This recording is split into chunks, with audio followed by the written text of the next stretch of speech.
Bueno, compañeros, vamos a arrancar ya. Entonces, buenas tardes a todos y todas. Ahí en la medida en que se vayan conectando más compañeros, bueno, Alejandro nos va a ir ayudando con la conexión.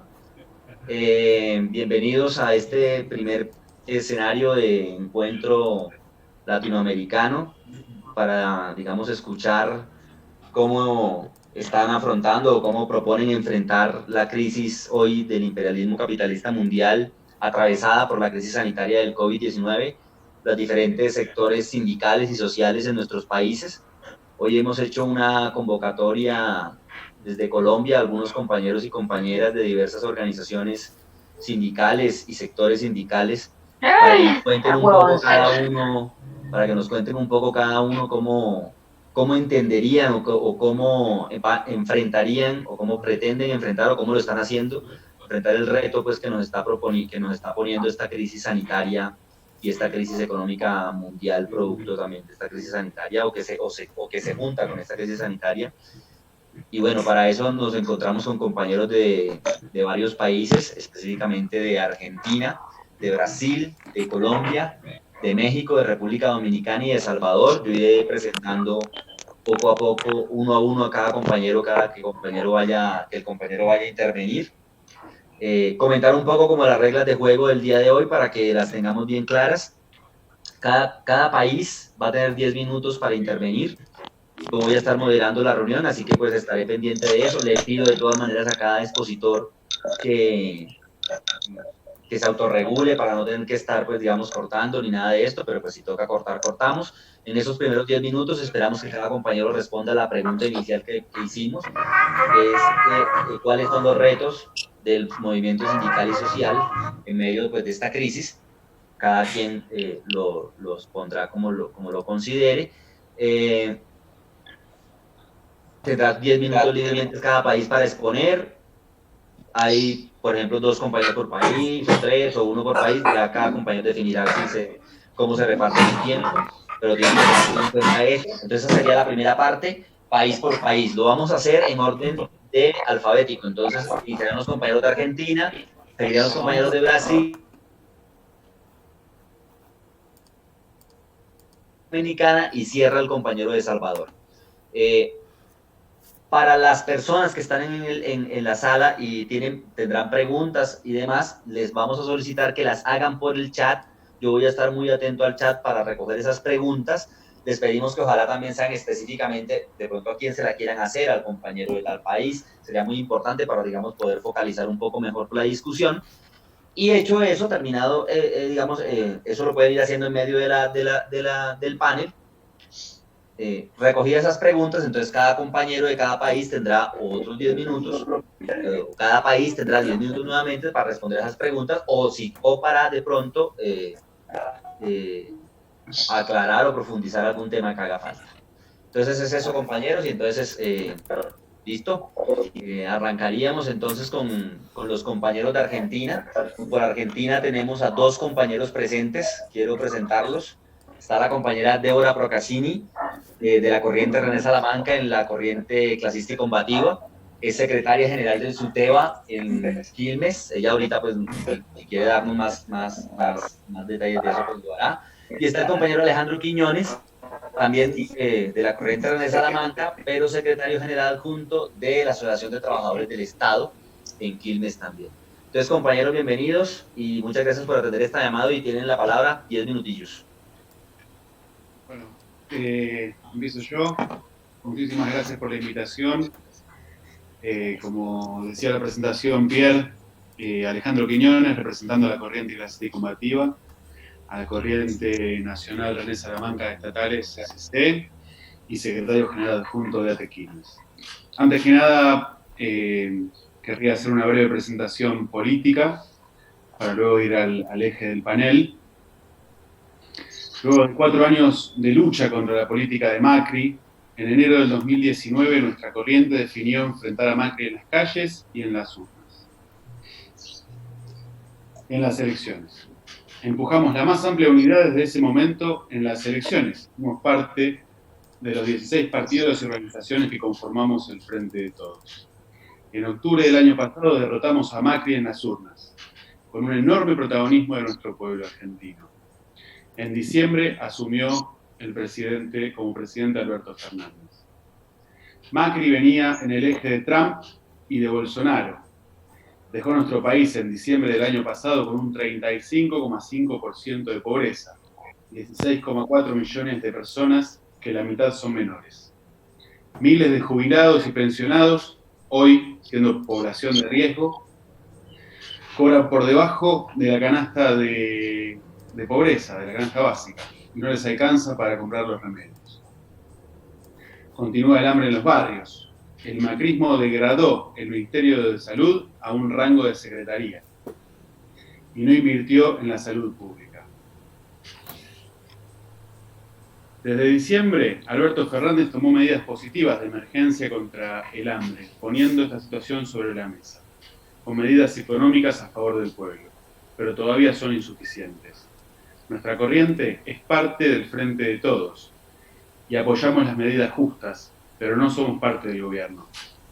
Alberto Fernández dijo que entre la salud y la economía privilegiaba la vida, y desde el 20 de marzo decretó el aislamiento social preventivo y obligatorio, que ya se extendió hasta el 26 de abril. El gobierno tomó medidas de emergencia e intenta que todo el pueblo se quede en sus casas para que el contagio del COVID-19 no se extienda. Pero gran parte de nuestro pueblo, en todo el país, no puede cumplir con la cuarentena en su casa, por las condiciones en las que vive. Familias enteras de 5 a 10 personas viven hacinadas en una habitación, sin poder lavarse las manos porque no tiene agua potable dentro de sus casas. El sistema de salud de Argentina es público y gratuito, pero lleva años de desinversión y destrucción. Si bien este gobierno le devolvió el rango de ministerio, nuestro sistema de salud no está preparado para recibir a miles de infectados. Y para salvar vidas es necesario tocar los intereses de los monopolios y grandes terratenientes, que se vienen enriqueciendo en estos últimos años. Nuestros diputados, Juan Carlos Alderete y Verónica Caliba, diputados nacionales que fueron electos en estas últimas elecciones, presentaron un anteproyecto de ley esta semana para que el Estado cobre un impuesto de emergencia a las grandes fortunas, a las personas físicas o jurídicas que asciendan por encima de los 10.000 millones de pesos argentinos. El impuesto busca recaudar 150.000 millones de pesos a favor de formar un instituto patriótico y solidario contra el COVID-19 para la emergencia sanitaria. Con el coronavirus, la principal emergencia pasó a ser la emergencia sanitaria y profundizó la necesidad de resolver la emergencia social. Nos preparamos para una lucha larga. Entendemos que el protagonismo del pueblo, de todos los trabajadores y el pueblo, es la clave en la lucha contra la pandemia. En esa pelea aparece la diferencia entre asistencialismo y solidaridad, entre delegar y ser protagonistas. Nuestra pelea es para que las masas no deleguen e impulsar la solidaridad de todas y de todos. Nosotros entendemos que el movimiento obrero se compone de 3 torrentes: trabajadores ocupados, trabajadores desocupados y trabajadores jubilados. Nuestra línea en este momento es que el movimiento obrero y el pueblo tomen en sus manos la lucha contra el coronavirus. Nos proponemos que en cada barrio, en cada fábrica, en cada finca campesina, los obreros, los campesinos y el pueblo tomen en sus manos la conformación de comités de crisis y de emergencia sanitaria y social, encabezados por los movimientos que impulsamos. Tenemos buenas experiencias en este tiempo.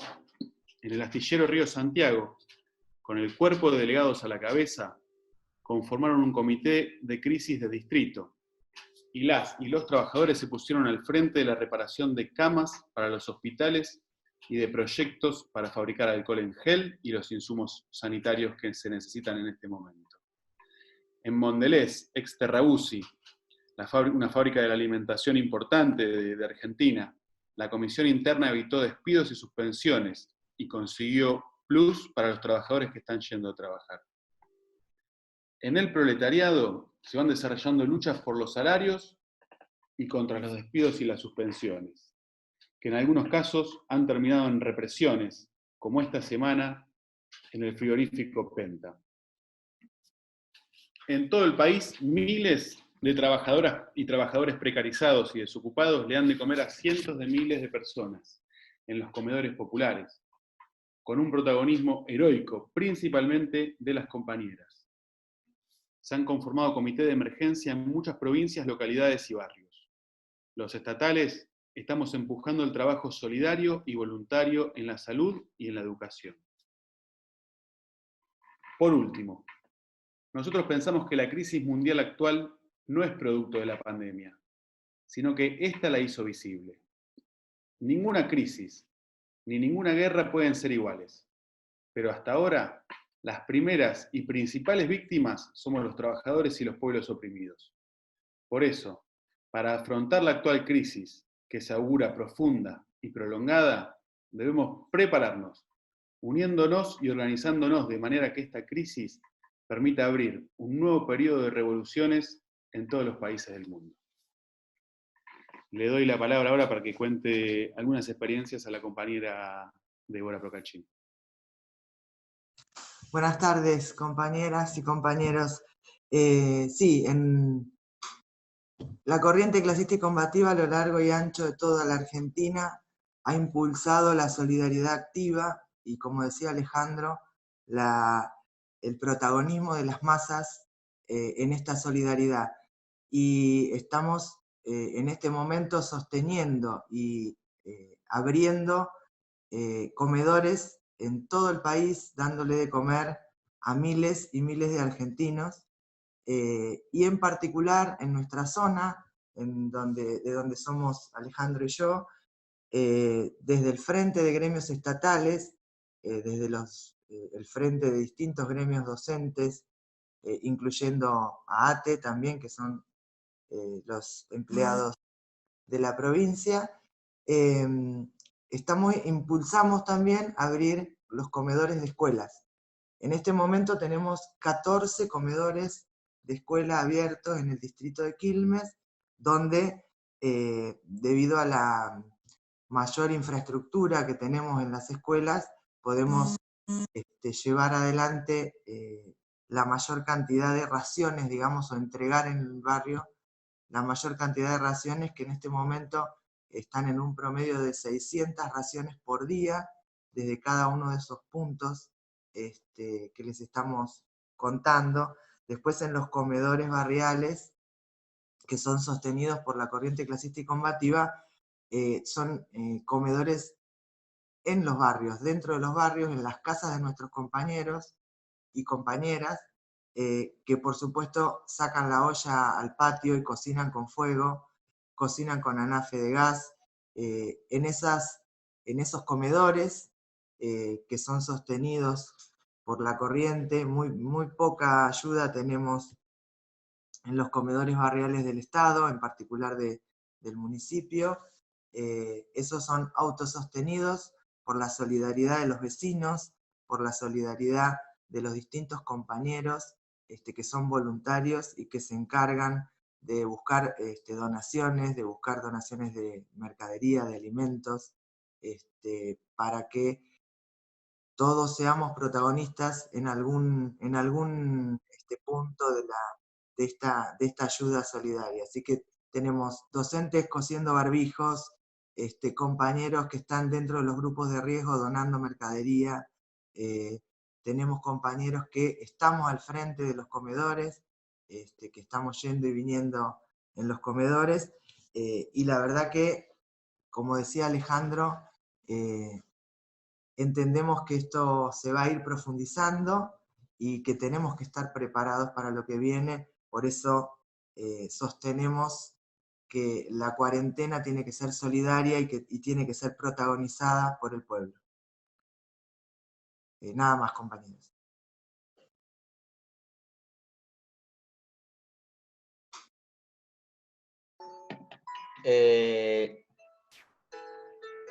¿Listo, Débora?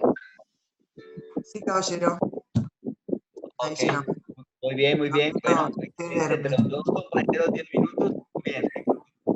Bueno, continúa en la exposición la compañera de Brasil, la compañera Lenilda Luna. Ella es periodista de la Universidad Federal de Alagoas y hace parte del movimiento Lucha de Clases. Pues imagino que sí se traduce en español. Entonces, compañera Lenilda, que gusto volverla a ver y bueno, tiene 10 minutos también. Bien pueda. Buenas tardes, gracias compañeros y compañeras por la invitación. Y como no hablo español bien, le daré un informe que escrevi con Renato del movimiento Lucha de Clases aquí desde Brasil. A isolamento social se estava produzindo nos estados, porque são os governadores que tiveram a iniciativa. A situação em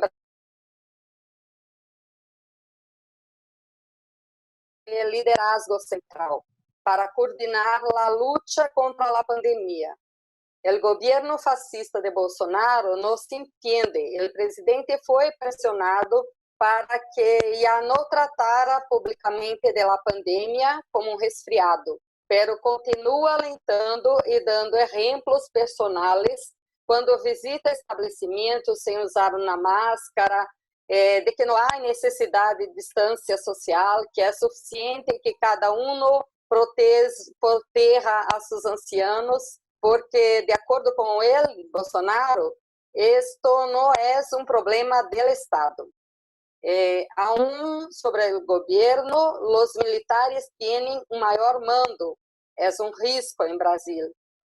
Lá no renúncia do ministro de Saúde, que contradijo a Bolsonaro sobre o isolamento social, não ha sido efetiva por la pressão de los militares que estão no governo. O presidente não está presente em la conferência de prensa diária sobre a pandemia. O ministro de Saúde, Mandetta, é quem capitaliza as ações. O jefe de gabinete é um ministério de grande importância.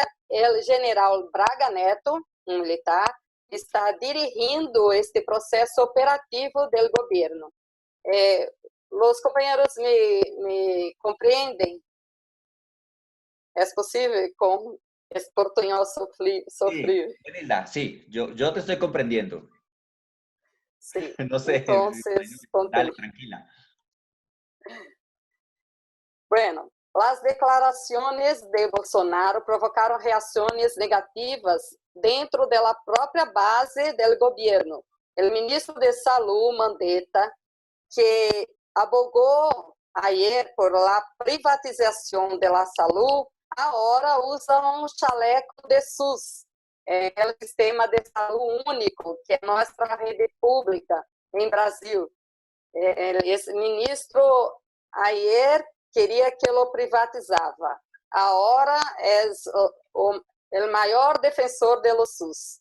O governador de Goiás é um conhecido médico. Goiás é uma província brasileira importante, é um conhecido médico de direita e se retirou, se contradisse também Bolsonaro quando o presidente convocou uma manifestação em Las Calles em 15 de março para apoiar o seu governo contra o isolamento social e o isolamento. E esta contradição ocorre com muitos governadores das províncias. Há muitas contradições também em informação que são contradições porque não há nenhuma confiança sobre a situação real da pandemia, porque em Brasil há uma taxa de provas de testes que são de 200 por 1 milhão de habitantes. É muito baixa as provas que se ha hecho em Brasil, portanto, estamos em mais de 20 mil acometimentos, mais de 1.000 muertos, pero há uma subnotificação. Não é a questão, não é a que... ¿Sí? Que no creo. Pero hubiera compensado.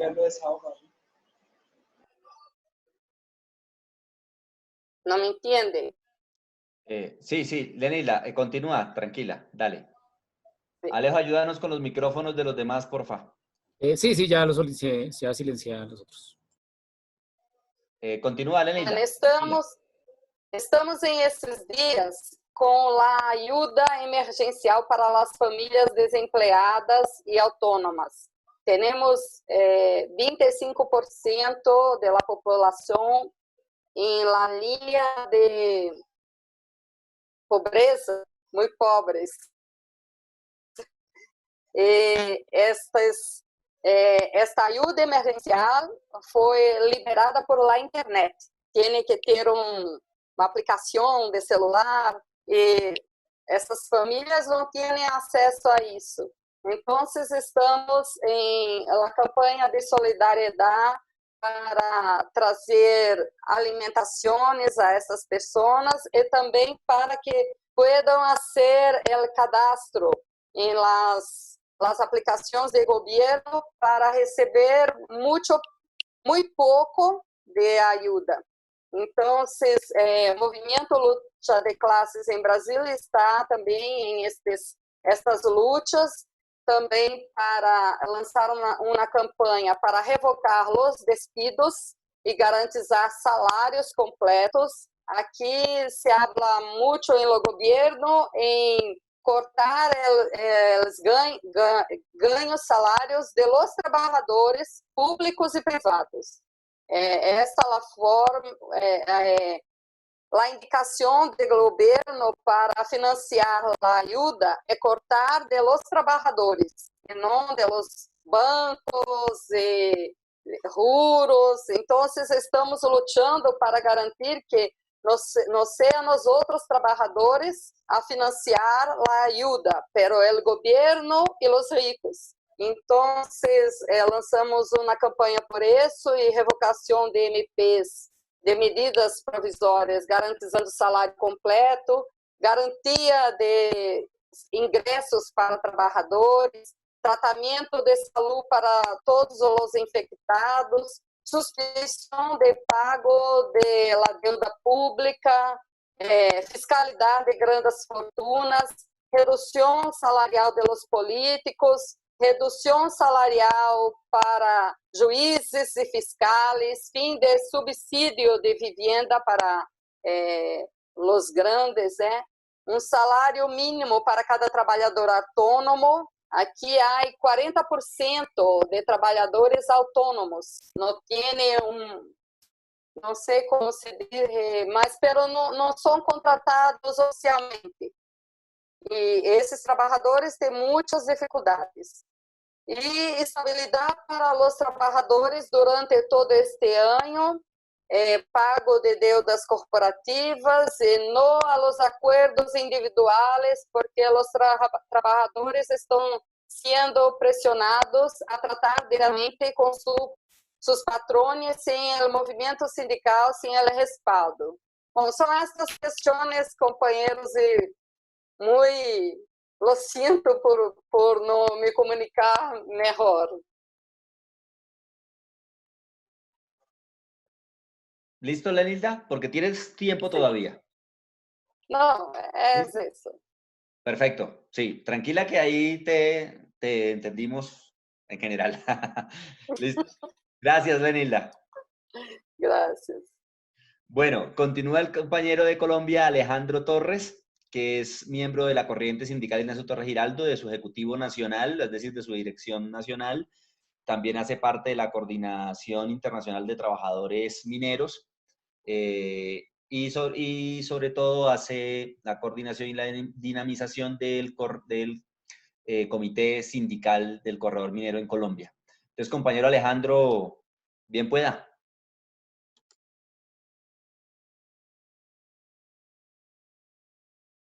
Su micrófono, compañero, no lo activó. Jue madre.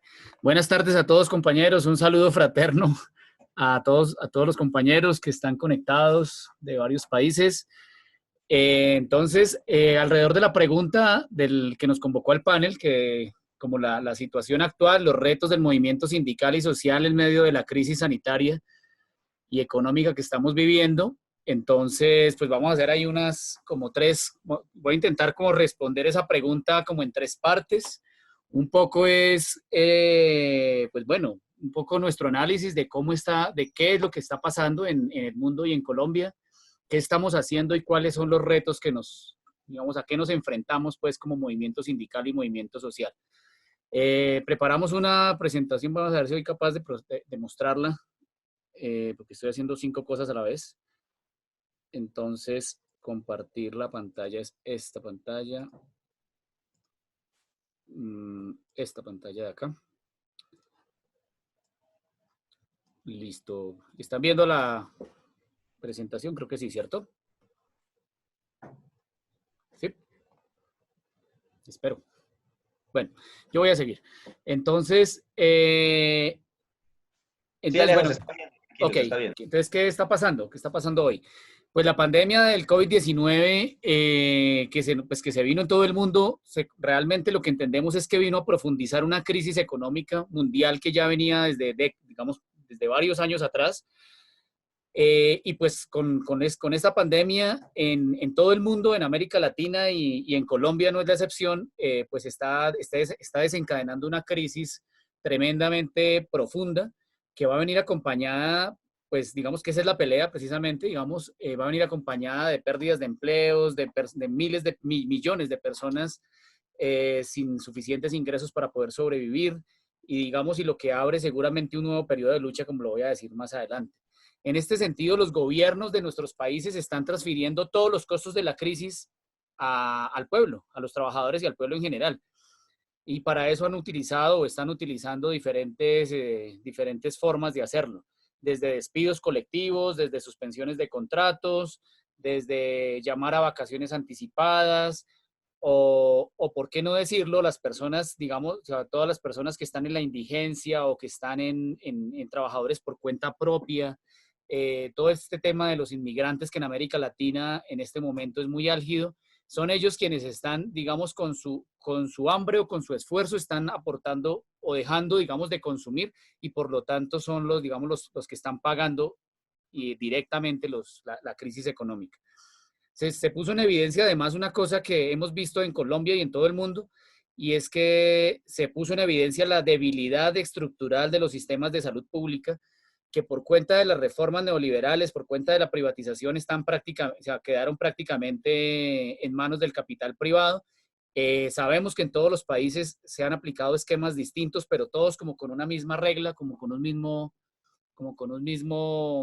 hilo conductor, digamos.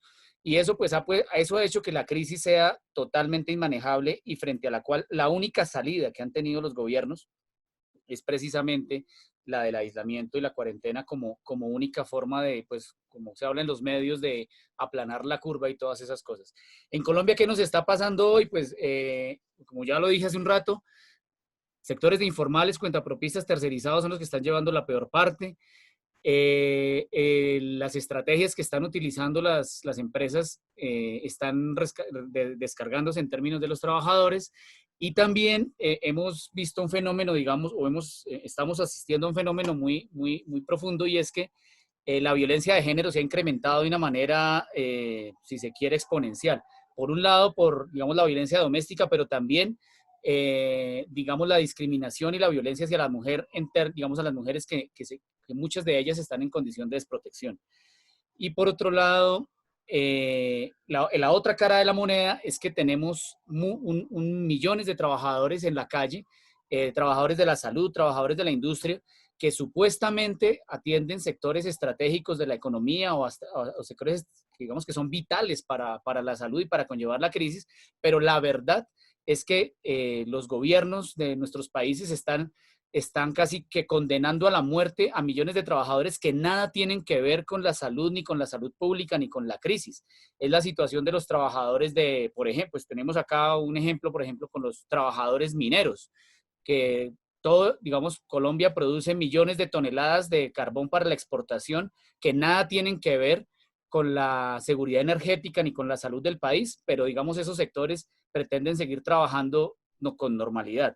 Igual pasa con los trabajadores de la caña de azúcar, con los trabajadores de la palma aceitera, con los trabajadores de Tenemos casos de trabajadores, por ejemplo, de fábricas de galletas, que nada tienen que ver con la alimentación básica de la sociedad, pero que digamos que las empresas propietarias de esto pretenden seguir tranquilamente, pues. Lo que está pasando, bueno, otra cosa que hay que decir es que todo este tema de la cuarentena o de la emergencia sanitaria se atravesó, digamos, en un proceso, en el proceso que yo creo que todos conocieron o han escuchado, han visto, del paro nacional que se venía desarrollando en Colombia desde finales del año pasado. Empezando el año, estaban convocadas ya las primeras movilizaciones y acciones, pero se vino y se atravesó esta cuarentena. Entonces, entendemos también que las medidas de aislamiento, si bien son necesarias, el gobierno o los gobiernos las están utilizando como estrategia para, digamos, como estrategia contra la movilización social, para control social, como una herramienta de control social. Y eso es algo a lo cual nos vemos enfrentados el movimiento sindical y el movimiento social, si queremos que tenemos la necesidad de pelear por derechos, pero que también nos estamos viendo enfrentados a no poder salir a la calle o a tener restricciones para salir a la calle a la pelea. Otra cosa que quiero resaltar es que en Colombia, por lo menos, en medio de la cuarentena, en medio de la emergencia sanitaria, ha continuado el asesinato de líderes sociales. Ustedes han escuchado, el gobierno colombiano está siendo totalmente cómplice con los Estados Unidos en sus intentos de invasión o de intervención militar en Venezuela. Ya hay reportes de tropas norteamericanas en la frontera con Venezuela y todo eso pasa en medio de la crisis sanitaria. Y otra cosa que también hay que decir es que, pues en medio de toda esta situación, esto está, pues por eso el tema de que la crisis sanitaria se convierte en crisis económica, millones y millones de población, de población en condición de vulnerabilidad están exigiendo apoyo del gobierno, apoyo solidario, digamos, pues de otros sectores. ¿Qué estamos haciendo en Colombia? Y en esto creo que tendremos cosas comunes. Pues estamos haciendo, digamos, pensándonos, ideándonos maneras de contener la arremetida de vulneración de derechos laborales, de derechos laborales, de violación de derechos humanos, de derecho a la vida, bueno, todas estas cosas que están pasando en medio de esta situación. Estamos aprendiendo también, porque eso hay que decirlo, aprendiendo a pelear, aprendiendo a mantener activa la cuestión en medio de una situación muy compleja y para todos desconocida. Estamos acá encerrados como, digamos, con mucho, ¿cómo decirlo? Con mucho sentimiento, entendiendo y viendo lo que está pasando. Estamos pensando en maneras de establecer formas de poder salir, digamos, dentro de las medidas y teniendo las medidas de bioseguridad, pero salir y poder ejercer acciones, de hecho ya lo estamos haciendo, acciones de solidaridad y acciones de lucha por nuestros derechos, por los derechos del pueblo y de los trabajadores. Hoy lo que está de presente ni siquiera es el tema del trabajo, ni siquiera es el tema del ingreso, es el derecho a la vida, porque lo que está en juego es la vida del pueblo. Y eso tiene que ver con la solidaridad y con la lucha. ¿Qué viene después? Esto le da un poco de continuidad, o sea, ¿a qué nos vamos a enfrentar? Pues voy a traer dos cifras que creo que todos las conoceremos. La OIT está hablando de que se van a perder en el mundo 195 millones de empleos. 17 millones de empleos se van a perder en los Estados Unidos y 14 millones en América Latina. 14 millones más de desempleados en América Latina. Y la OCDE está hablando de que todas las economías del mundo van a tener crecimiento negativo por lo menos durante el próximo año. Eso no es otra cosa que una profunda crisis social a la cual nos vamos a tener que enfrentar el movimiento social y político y sindical en los años que vienen, y por lo tanto un nuevo periodo de lucha que tenemos que saber comprender, pues, que tenemos que saber ponernos, digamos, a tono con ello.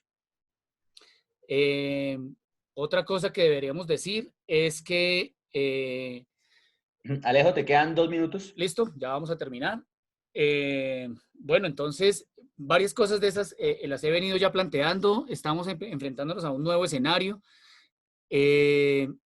Una cosa y de pronto resaltando el carácter de este panel, entendemos que la acción y la solidaridad internacional de los pueblos es en este momento una herramienta súper valiosa, importante, por qué no decirlo indispensable, y pues entonces estamos proponiendo el tema, o sea, como la acción internacional a manera de frente antiimperialista y antifascista, al cual debemos vincularnos y movernos desde todos los sectores sociales en nuestros países.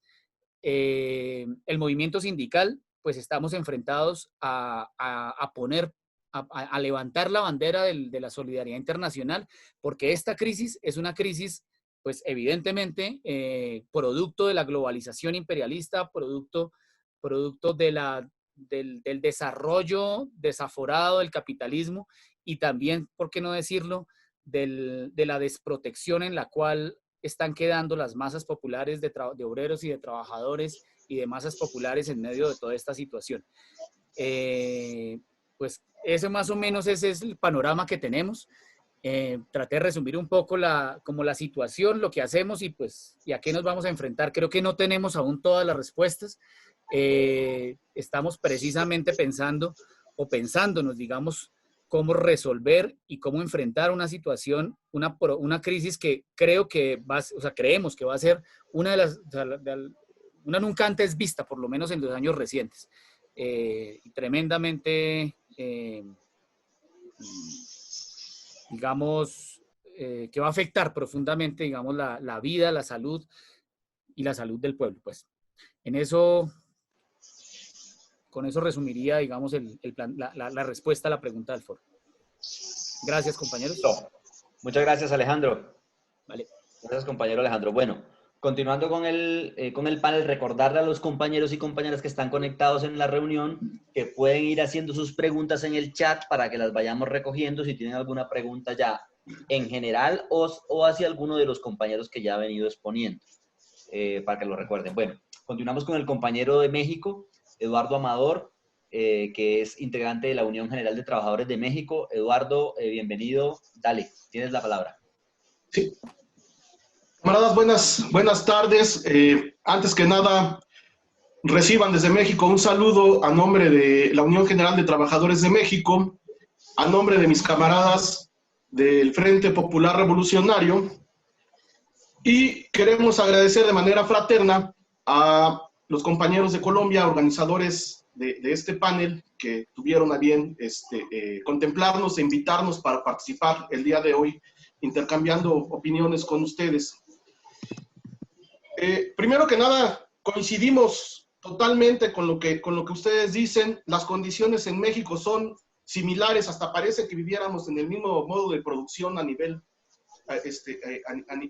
del mundo, ¿no? Porque el capital nos responde a los trabajadores de manera similar. Entonces, no voy a abundar en eso porque las condiciones en México de embestida en contra de los trabajadores del pueblo y de resistencia son similares a lo que ya mencionaron. Yo creo que el asunto sustantivo para dar respuesta a la pregunta de cuáles son los retos tiene que ver con lo que comentaron los compañeros de Argentina y lo que comentó al final el compañero de Colombia. O sea, estamos viviendo una crisis sistémica de todo el modo de producción capitalista que tiene diversos efectos y que va a tener repercusiones graves y profundas para toda la humanidad. Y en función de ello, se pueden dar tres escenarios que yo estoy ubicando en este momento. El primero es que cada escenario tiene que ver con la caracterización, con la concepción de clase de los individuos. Y no está descartado que el sector más conservador, más reaccionario de la burguesía, intente buscar una salida a la crisis a través del fascismo. Ya sea a través de la vía militar o a través incluso de salir a las calles y convencer a las masas de que el fascismo es la salida. Eso lo tenemos que tener presente y evidentemente no lo podemos permitir. Lo tenemos que combatir desde ya. El segundo escenario que alcanzo a ver es que un sector de la socialdemocracia, del reformismo, puede salir a las calles también e intentar convencer a las masas populares, al proletariado, a la clase obrera, de que la salida pudiera ser el keynesianismo, el Estado benefactor, el desarrollismo, el capitalismo bueno que le da mayores migajas a los trabajadores para que puedan consumir, para que el patrón pueda vender y pueda invertir y pueda aumentar los niveles de explotación sobre la fuerza de trabajo. Y esta salida, camaradas, tampoco es una alternativa tangible para los trabajadores del mundo. Yo creo que hoy el reto principal que tenemos a nivel mundial es levantar en alto la bandera roja de la hoz y el martillo y difundir entre las masas para convencimiento las enseñanzas de Marx, de Engels, de Stalin, del marxismo-leninismo y de todos aquellos que han contribuido a la construcción de la teoría marxista-leninista. Yo creo que el reto hoy, al calor de la lucha ideológica y de la lucha de clases, es que nosotros podamos salir a ganar a las masas para discutir la necesidad de organizar la revolución proletaria, para discutir la necesidad de instaurar la mejor dictadura del proletariado. La mejor democracia que hay en el mundo para los trabajadores es la democrática dictadura del proletariado y la tenemos que estar impulsando al seno de los trabajadores y a partir de allí planificar la economía. En base a estas tres puntos anteriores que anuncié, construir la sociedad socialista. Hoy tenemos condiciones favorables para construir el modo de producción socialista, la sociedad socialista, y terminar de ayudar a bien morir a este modo de producción capitalista que está totalmente putrefacto. Bueno, sobre los retos, nosotros dividimos los retos en varias etapas, particularmente en 3 etapas, identificamos que hay varios retos. Coincido con ustedes en el corto plazo, es decir, ya el reto principal es enfrentar la contingencia sanitaria, es conservar la salud, es preservar y conservar la vida. De manera colectiva, de manera solidaria, porque de arriba del gobierno, de arriba hacia abajo, no van a venir las soluciones. O sea, ya quedó claro con lo que dijeron los 4 compañeros que me antecedieron, perdón, ya quedó claro que el gobierno o los gobiernos están totalmente rebasados, que los sistemas de salud en el mundo están totalmente rebasados y que quien está respondiendo de manera colectiva y solidaria son los pueblos organizados de diversas formas y maneras a lo largo y ancho del mundo. A la par de que también de manera inmediata, efectivamente, sí hay que dar la lucha por evitar los abusos que se están dando en todo el mundo. Los despidos injustificados, la disminución de salarios, lugares en empresas que según dicen son estratégicas y no quieren dejar salir a los trabajadores para que se vayan a resguardar. Y que hoy hay que hacer un reconocimiento porque los trabajadores y la clase obrera en varias partes del mundo están jugando un papel protagónico, convocando a huelgas e imponiéndole condiciones a los patrones para que no haya despidos, para que no haya reducciones de trabajo, incluso imponiéndole condiciones en lugares estratégicos para irse a su casa a resguardar donde los patrones no los dejen. Entonces, creo que en el corto plazo, estos son los retos que tenemos. En el mediano plazo, cuando salgamos de la contingencia sanitaria, creo que sí hay que llamar a la unidad nacional, a la unidad continental y a la unidad mundial. ¿A quiénes vamos a llamar? A las fuerzas progresivas, compañeros. Creo que hay que llamar a frentes amplios, acumular fuerza, tener convergencias, a frentes populares, a frentes únicos, para luchar en contra del neoliberalismo y la crisis. Para exigir que el Estado cumpla con la función de manera inmediata de garantizar el abastecimiento, el pan, la salud y el trabajo para todos. Esto lo estoy poniendo como algunos puntos básicos que pudiera tener una plataforma amplia de convergencia, de lucha a nivel nacional y a nivel internacional, ¿no? Con los diversos matices que pudiera haber en cada país. Creo que hay que salir a mediano plazo a defender los derechos laborales, a fortalecer y consolidar la organización social y los sindicatos que ya hay, a crear nueva organización social, nuevos sindicatos en donde no hay, y en donde hay corrientes sindicales de clase que disputen la dirección de los sindicatos y la dirección ideológica de los trabajadores y de la clase obrera. Corrientes sindicales clasistas. Creo que hay una gran necesidad en este periodo de elevar las formas de lucha, de elevar las formas organizativas, porque la burguesía, el capital y sus instrumentos estatales coercitivos y de represión nos van a responder contundentemente.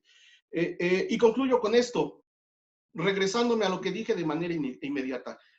Hoy nos parece a nosotros que de manera fundamental el reto principal que tenemos en todo el mundo es el asunto de la revolución proletaria, compañeros. Hoy tenemos la posibilidad. Ahora va la revolución proletaria a lo largo y ancho de todo el mundo. Gracias, camaradas. Gracias, Eduardo. Están rejuiciosos con el tiempo. Te quedó hasta un minuto. Listo. Muy bien. Bueno, continúan los compañeros de República Dominicana. Entonces, estaban programados para intervenir el día de hoy el compañero Roberto Espinal, que hace parte de la organización Militancia Revolucionaria Socialista, y el compañero Pastor de la Rosa, también militante de Militancia Revolucionaria Socialista, pero también integrante de la Federación de Asociaciones de Profesores de la Universidad Autónoma de Santo Domingo. Compañero Pastor o compañero Roberto, bueno, me habían comentado también que que iban a intervenir también otro compañero. Igual, bien puedan, arranquen. Tienen la palabra. Bueno, buenas tardes. Yo voy a iniciar en nombre de los compañeros de República Dominicana y vamos primero a saludar el evento y si algo tiene que, digamos, nos queda claro es que es imprescindible fortalecer la unidad de los trabajadores, de las trabajadoras en todo el mundo, hoy más que nunca. Voy a hablar un poco a modo general de lo que es la situación de la epidemia en República Dominicana. Nosotros nos alcanza la epidemia, nos asalta la epidemia en medio de una situación de bastante deterioro de lo que es el sistema público de salud. Venimos luego de la devastación provocada por lo que fueron las crisis sucesivas del capitalismo y de la década perdida, entonces llegó lo que fueron las reformas estructurales de las que todos hemos conocido en América. Nosotros de manera tardía, porque siempre hemos ido, digamos que a la saga de lo que son los acontecimientos que se dan en toda América. El laboratorio fue Chile, pero nosotros llegamos en el 2000 a conocer una reforma estructural donde se pone en práctica todo lo que tiene que ver con el proceso de privatización y una nueva legislación sanitaria, sintetizada en la ley 4201 y la 8701. Si ya veníamos con serios problemas para atender lo que son los problemas de salud de la población en sentido general y de los trabajadores y las trabajadoras de la salud, si teníamos serios problemas en esos ambientes, la reforma lo profundizó. Todo lo que fue la privatización sirvió para entregar al sistema financiero la administración y gestión de todos los servicios, la intermediación de ellos, para quedarse obviamente con las ganancias y dejar a los trabajadores en peores condiciones y a la población sin la cobertura de ningún tipo de servicio de calidad. Se privatizó todo los servicios, pero en lo que concierne a salud, la salud nuestra quedó en muy malas condiciones. La esperanza de vida en República Dominicana es alrededor de 70 a 74 años y eso ha profundizado su situación entre los trabajadores y trabajadoras de la salud, donde la mortalidad es altísima por incluso enfermedades que son prevenibles. Parece una contradicción, pero lo que más se suicidan de todos los trabajadores profesionales son los médicos y sobre todo los psiquiatras y los anestesiólogos. Y eso, los residentes, que son los que van a hacer especialidad, son explotados por más de 30 horas de trabajo y con salario miserable. Menos de $1000 recibe de salario, en sentido general, el salario promedio o el salario base de un médico dominicano. Y las enfermeras no alcanzan $500. Nosotros tenemos probablemente en toda América Latina la capacidad física instalada, una de las más grandes si comparamos lo que tiene que ver con la población. Sin embargo, en condiciones casi de incapacidad resolutiva. Miles de establecimientos de lo que es el primer nivel de atención, pero ninguno han podido empezar a trabajar porque eso no es negocio para la empresa. Y lo que ha potenciado son los centros de alta complejidad, que dicho sea de paso son controlados por las empresas intermediadoras, por las ARS y por las PPS, que son las prestadoras de servicios. Entonces nosotros nos vemos al día de hoy, que día 12, tenemos, según reportes oficiales, unos 2.967 casos. Solo se han hecho 9.275 pruebas, de las cuales se han descartado 6.300. Hay 131 muertos y 173 recuperados. Tenemos lamentablemente mucha duda de que eso sea todo lo cierto, porque hay un subregistro que es, según datos consultados, es muy amplio. No tenemos con precisión de qué porcentaje puede ser, pero es muy amplio. Y quienes sabemos que van a pagar con los platos rotos, igual que siempre, son los trabajadores de la salud. La población en sentido general es la que va a pagar con el peso de esta crisis. Nosotros tenemos una inversión, una de las más bajas de todo el continente, alrededor de 1.8 del PBI, que se invierte en salud en República Dominicana, lo que quiere decir que la calidad de servicio es muy mala. Con menos de 350 ventiladores en todo el territorio nacional, tenemos provincias donde no hay un solo ventilador mecánico, lo que implica tener que dejar morir a una persona porque no hay manera de atenderlo. Visto el reporte del día de hoy en la ciudad de Nueva York, donde ya se empieza a evidenciar la cara de lo que tiene que ver con el peso de esta epidemia, cerca del 38% de los muertos son afroamericanos y latinos, lo que quiere decir que es epidemia a los más pobres y a los que siempre han sido estigmatizados por el color, por la raza, por la razón que sea, pero que no son la prioridad del sistema capitalista. Yo creo que solo la unidad de los trabajadores es la esperanza nuestra. Voy a dejar al compañero Rafael para que hable específicamente de la experiencia de él como médico.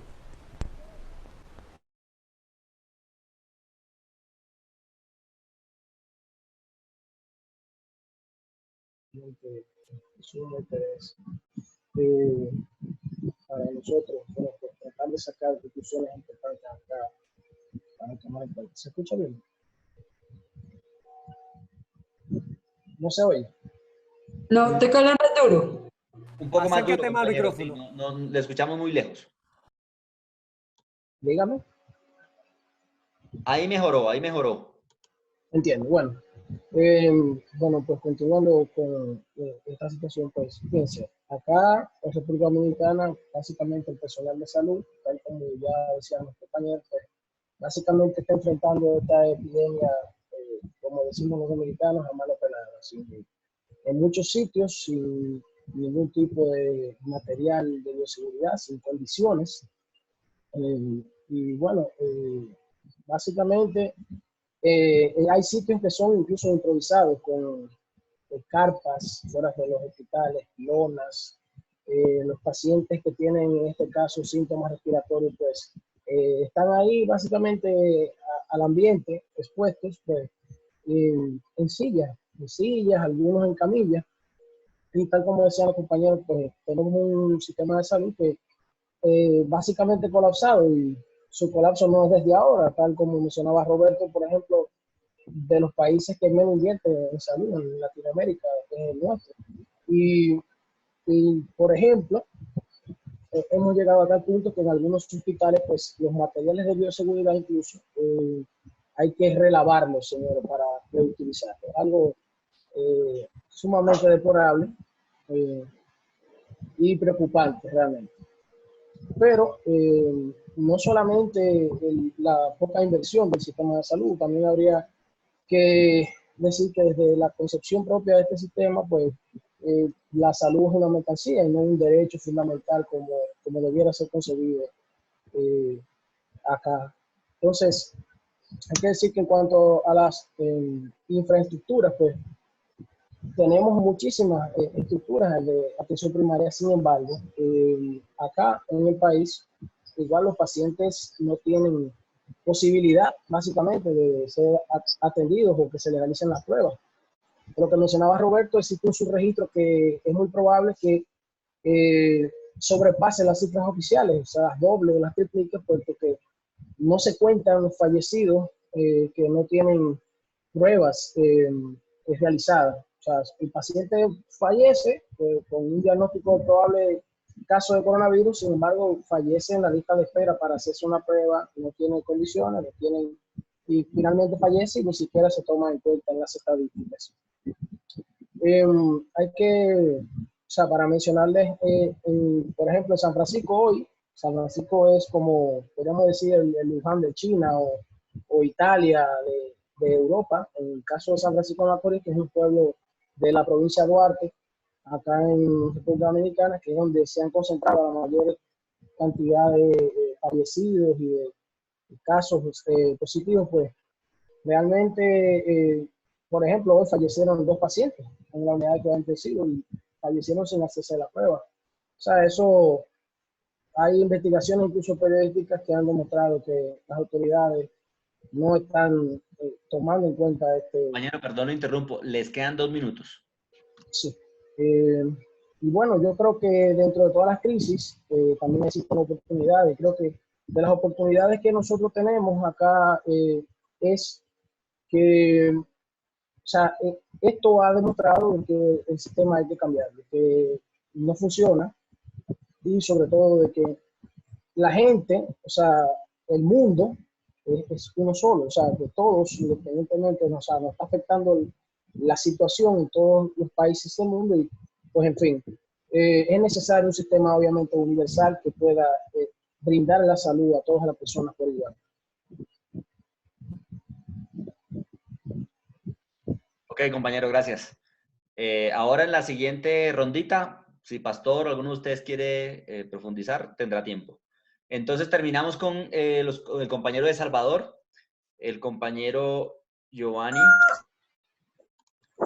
El compañero Giovanni Méndez, de la Coordinadora Sindical Salvadoreña. Compañero, bien pueda, hágale. Muy buenas tardes, compañeros y compañeras. Qué gusto estar en este panel latinoamericano y caribeño. No sé si me logran escuchar. Perfecto. Sí, es que he estado teniendo problemas con la señal de internet, pero hay que entrarle. Bueno, Dale. en el contexto en que nos agarra a nosotros como organización y más bien al país, la llegada del COVID-19 tiene que ver con la implementación de muchos planes imperialistas regionales, sobre todo, porque desde el 2009 para acá se han estado dando, por ejemplo, los asocios público-privados, se está implementando los Fomilenios 1 y Fomilenio 2, que tiene que ver con la explotación de recursos naturales, la privatización de las playas, la privatización del agua y otros recursos que son están en disputas para las grandes empresas transnacionales en este momento. De igual forma, uno de los temas fundamentales que se conoce en El Salvador es el tema de la violencia. Entonces, habían estado implementando una serie de planes. Por ejemplo, el actual gobierno está hablando del Plan Control Territorial, pero ya anteriormente es una continuidad de los planes que, por ejemplo, el del 2009, Rudolph Giuliani, que fue el exalcalde de Nueva York, fue el asesor para que estos planes se implementaran a nivel regional. Nosotros nos preocupa el hecho de que, por ejemplo, la Alianza para la Prosperidad del Triángulo Norte es una réplica de lo que es el Plan Colombia y que tiene que ver con una guerra de baja intensidad que es utilizado sobre todo en los países que nos llaman países del tercer mundo, en el cual se utilizan diferentes aspectos militares, aspectos políticos, económicos, nacional. Esto lo menciono por el tema de la militarización en el país y desenmascaró más rápidamente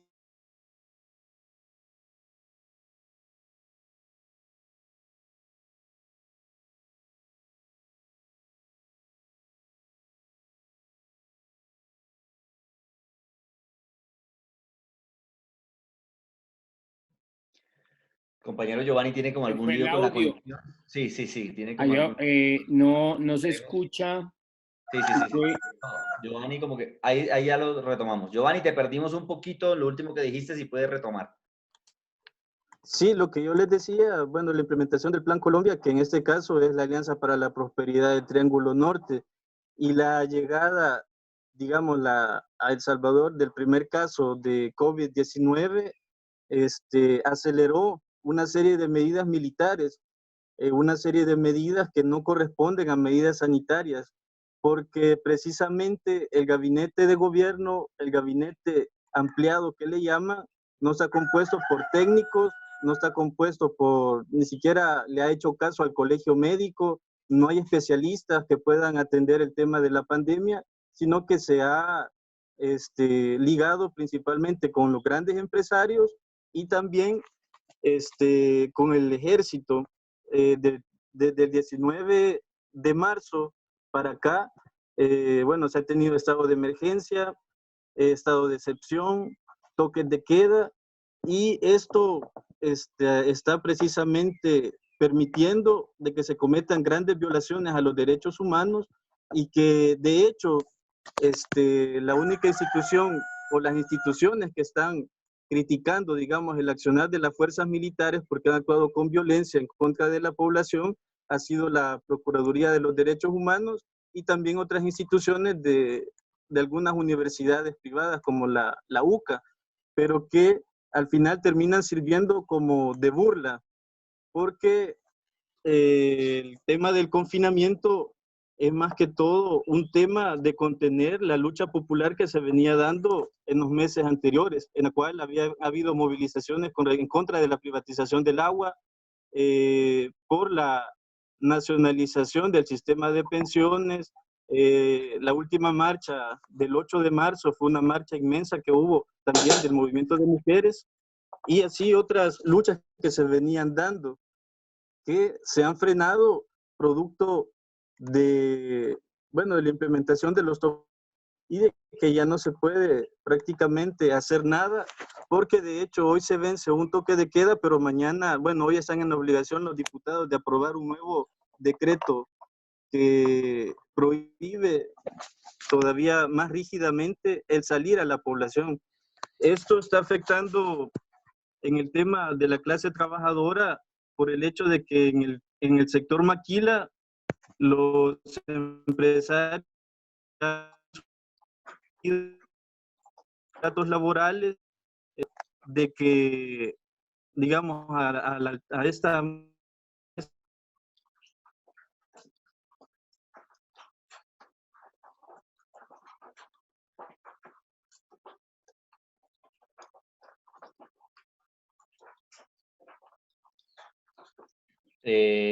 Giovanni, te volvimos a perder. Mira si puedes verificar tu conexión. Le faltan todavía 4 minuticos al compañero. Giovanni.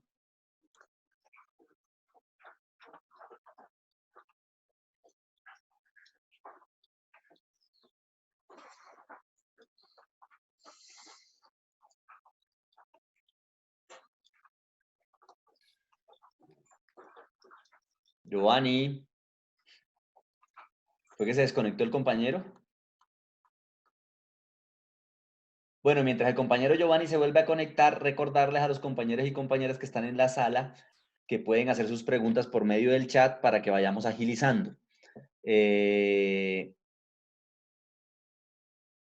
si pueden dejar claro hacia quién va dirigida, pues mucho mejor, o si es para todos los compañeros.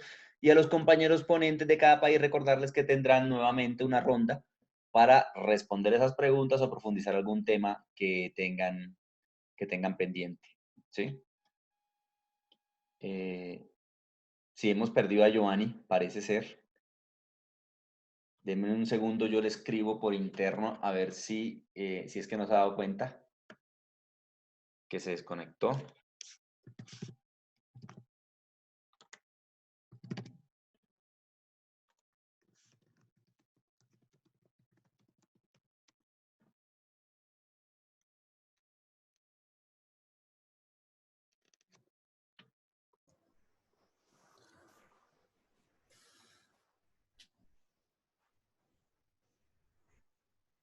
De pronto, Pierre, podemos aprovechar un poquito el tiempo mientras regresa Giovanni y puedes leer las preguntas que están en el chat, así todos las vamos como teniendo en la cabeza.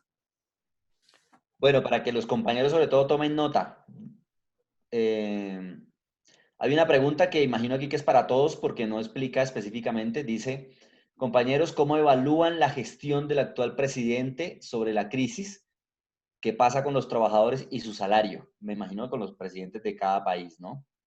Que son, digamos, muy diferentes en tendencia ideológica y política, aunque, bueno, tampoco tan lejanos algunos.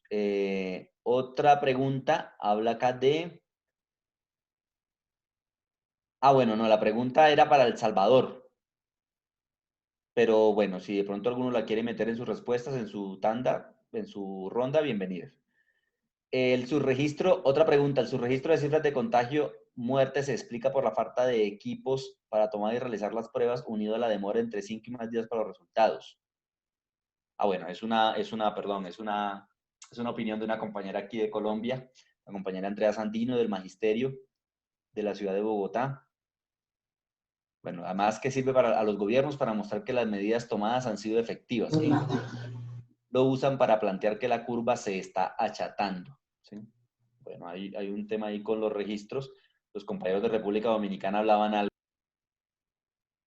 que no estaban siendo suficientes para poder dimensionar la verdadera foto de la crisis. Bueno, Giovanni, nada, que se nos conecta. No se conecta ningún otro compañero. Giovanni no se ha conectado. Bueno, les propongo entonces que arranquemos con otras preguntas y con la siguiente ronda, mientras el compañero se conecta. Y si se conecta, pues le damos prioridad ahí para que termine su intervención. ¿Les parece? De acuerdo. Perfecto. Entonces, bueno, ahí hice ya una pregunta. Como no hay más preguntas en el chat, si algún compañero, vamos a dar la palabra a unos cuantos compañeros para que hagan sus preguntas. Por ahí el compañero Over Dorado me había dicho del Ejecutivo Nacional de la CUT que quería hacer alguna pregunta. Bien pueda, compañero. No, Pierre, en estos días se dio digamos, un panel entre varias personas a nivel internacional. Bolivia, México, Ecuador, Brasil, Colombia, Chile. Y la pregunta fue el papel de la deuda externa en este proceso, como la posibilidad de manejar recursos por parte de los gobiernos, ¿sí? Y se estaba lo de la no pagarla, suspensión con donación y otro tipo de relación con los organismos internacionales para esa situación. Entonces, ellos cada uno tienen unas opiniones sobre eso. En última instancia, lo que dijeron es que la deuda externa, independientemente de más endeudamiento o no, es impagable hoy en América Latina, sobre todo el tema de Argentina. Entonces, ¿de dónde saldrían los recursos desde el punto de vista de los compañeros para el tema de la crisis, para salir de la crisis. Ok, Over, gracias. ¿Algún otro compañero? Bueno, la compañera Andrea Sandino pregunta, ¿es posible una convergencia continental o por lo menos una declaración conjunta latinoamericana frente a cómo los gobiernos y empresarios han respondido frente a la pandemia en la región? También pregunta para Alejandro de Colombia, ya que el gobierno nacional es ilegítimo porque hizo fraude en las pasadas elecciones, hubo compra de votos e intervención evidente del narcotráfico, vivimos en un narcoparaestado corrupto, la oposición y el proyecto de país propuesto por Gustavo Petro. ¿Cómo vamos a hacer para que los trabajadores de todos los sectores nos unamos para derrocarlo? Eso para Alejandro. Bueno, me está diciendo aquí el compañero Giovanni que se va a conectar la compañera Rosa Merino para terminar la exposición de El Salvador. Para que Alejandro le estés pendiente y le des entrada, por favor. Mientras eso ocurra, ¿alguna otra pregunta?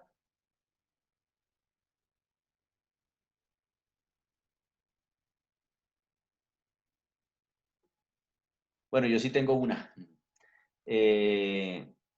Sobre todo para los compañeros de México y de Argentina. Existe bueno, existe no, digamos, hay el análisis internacional que tanto el gobierno de México como el de Argentina son gobiernos en cierto sentido progresistas. No voy a entrar a profundizar o a discutir qué tan progresistas son o no, pero digamos, hay el imaginario latinoamericano de que ambos son progresistas. En ese sentido, de las medidas que se vienen tomando, ¿cuáles consideran que son, digamos, que han sido correctas y positivas en relación a ese progresismo y cuáles podrían ser, pues, cuáles están todavía limitando, sobre todo la supervivencia de la gente, ¿no? Que es lo que más preocupa, la supervivencia de la clase obrera y de aquellos sectores de clase del pueblo que viven en la informalidad o que incluso están desprovistos de cualquier tipo de acceso a seguridad social y demás.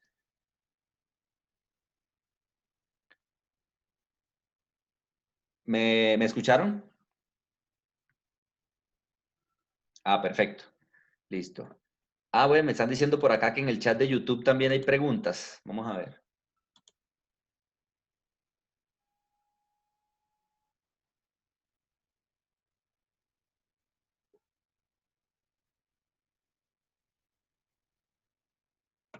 Sí. Aquí preguntan en el chat de YouTube también, para que los compañeros vayan tomando notas. Para Argentina y Colombia, hoy el confinamiento en los hogares, ¿cómo debe ser la redistribución, el reconocimiento y la responsabilidad con el cuidado? Me imagino que se refiere a las tareas del cuidado doméstico, que es un debate que se está poniendo muy en boga por el confinamiento. Preguntan algunos compañeros cómo se pueden fortalecer escenarios de cooperación y solidaridad práctica. Listo, perfecto. Imagino que ahí ya tomaron nota los compañeros. Alejandro, ¿entró la compañera de Salvador? La verdad, Pierre, he estado, o sea, ya están entrando automáticamente y desactivé la opción de admitirlos porque si no me enredaba. Entonces no me O sea, no, bueno, fijé. ¿seguro están entrando? Bueno, ok. Sí, sí, sí. ¿Está la compañera de Salvador presente? Para que termine, ¿no? ¿No? Bueno, Rosa, bueno, mientras Rosa se conecta, entonces, listo, con esas preguntas yo creo que tenemos ya para responder, entonces vamos a arrancar al revés, ¿listo? Entonces vamos a hacer, compañeros de República Dominicana, bien puedan, tienen 10 minuticos más. Voy a hacer algunas precisiones, ¿verdad? Que tienen que ver incluso con algo que dice el Pastor de la Rosa habla. Que una de las cosas que comenta un compañero médico, Gregorio Moya, un aspecto importantísimo que tiene que ver con la corrupción. Hay que decir que esta pandemia llega en un momento en que teníamos varias semanas del pueblo en la calle, de gigantescas movilizaciones contra el gobierno a partir de un fracaso de las elecciones municipales a mediados de febrero. después de un intento de fraude del gobierno que se vio derrotado y boicoteó las elecciones con un fraude que le fue desmontado, pero a partir de ahí la población tomó las calles de una manera cívica, pero movilizaciones gigantescas. Y en medio de esa situación nos encontramos con esta pandemia. Un gobierno acorralado por la protesta, la corrupción totalmente corrompido y una crisis económica, etcétera. Hay que decir que en nuestro país la economía informal, el trabajo del día a día, es más del 50% de la mano de obra. Y el gobierno ha pretendido decir que va a ayudar a esta gente, que va a ayudar a los trabajadores, pero tenemos casi 500,000 de trabajadores suspendidos en este momento. Alrededor de 34,000 empresas han suspendido o cancelado los trabajadores. Y la supuesta ayuda del gobierno, aquí la canasta básica es unos $800 aproximadamente. Y la ayuda que el gobierno ha comenzado a darle a algunos sectores no pasa de $150, entre 100 y $150. De una manera también abusiva, porque usa esta ayuda en forma de campaña electoral, porque hay elecciones, debía haber elecciones, ahora en mayo, el 17 de mayo debió haber elecciones presidenciales, y el candidato del gobierno está totalmente de capa caída, es rechazado, es repudiado, y están usando la pandemia, esta tragedia, para hacer campaña.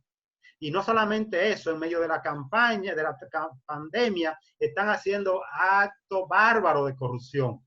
Acaban, por ejemplo, ahora de denunciarse un caso del Instituto de Primera Infancia, donde estaban sobrevaluando en casi 900% la compra de ayuda a la familia de los niños y niñas. Y el gobierno tuvo que cancelar por la denuncia pública una compra alrededor de $50 millones de medicamentos y equipo. O sea que no tenemos prácticamente desde ese punto de vista protección para los médicos ni medicamentos para la gente está muriendo sin la prueba, como decían los compañeros que ya hablaron. El otro tema tiene que ver con la deuda externa. El gobierno tenía un préstamo avanzado con el Banco Mundial de $150 millones desde el año pasado. Lo que han hecho es que lo han activado para aplicarlo a esta crisis. ¿Qué significa esto? Que siguen pagando, siguen tomando más préstamos, al mismo tiempo que no hay una discusión, no hay un planteamiento desde el gobierno de suspender la deuda, de renegociar la deuda, aunque hay sectores que comienzan a plantearlo. El otro tema es que mientras no apoya a los trabajadores o el apoyo es muy pírrico, hay un cuantioso apoyo a los empresarios, una serie de medidas financieras para los banqueros, los grandes empresarios, de exenciones de impuestos.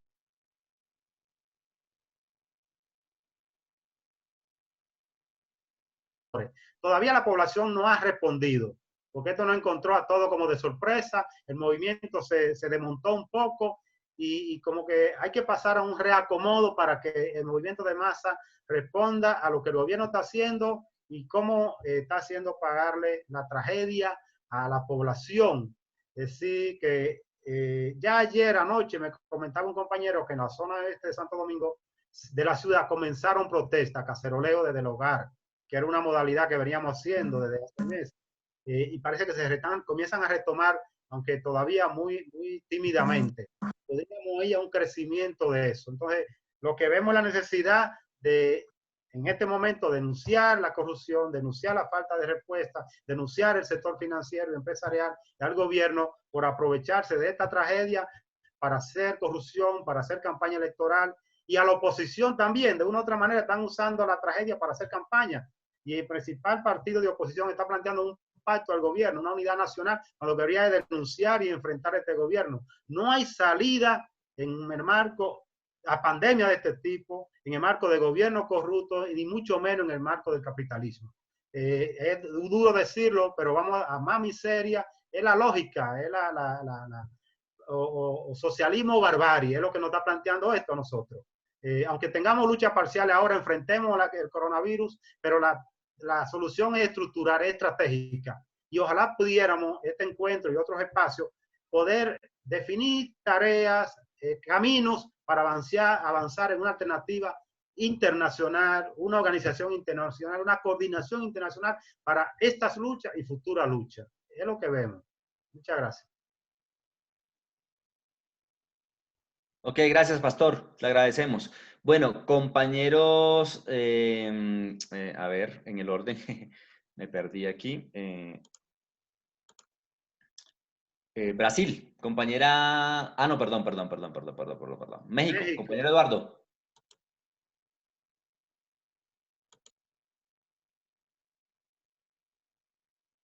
Sí, ¿me escuchan, verdad?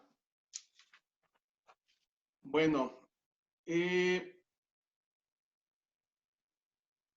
sobre la pregunta que hacían los compañeros sobre la convergencia continental y la necesidad de sacar pronunciamientos conjuntos, yo creo que sí, que es muy viable.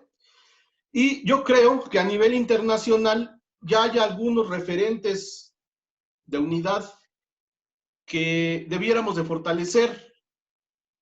Voy a mencionar algunos. Hablo de, entre otros, de la Conferencia Internacional de Partidos y Organizaciones Marxistas-Leninistas, del Seminario Internacional Problemas de la Revolución en América Latina, que se realiza en Ecuador, del Encuentro Internacional de la Juventud Democrática, Antifascista y Antiimperialista, que este año, el próximo 31 de julio, va a iniciar en Alemania.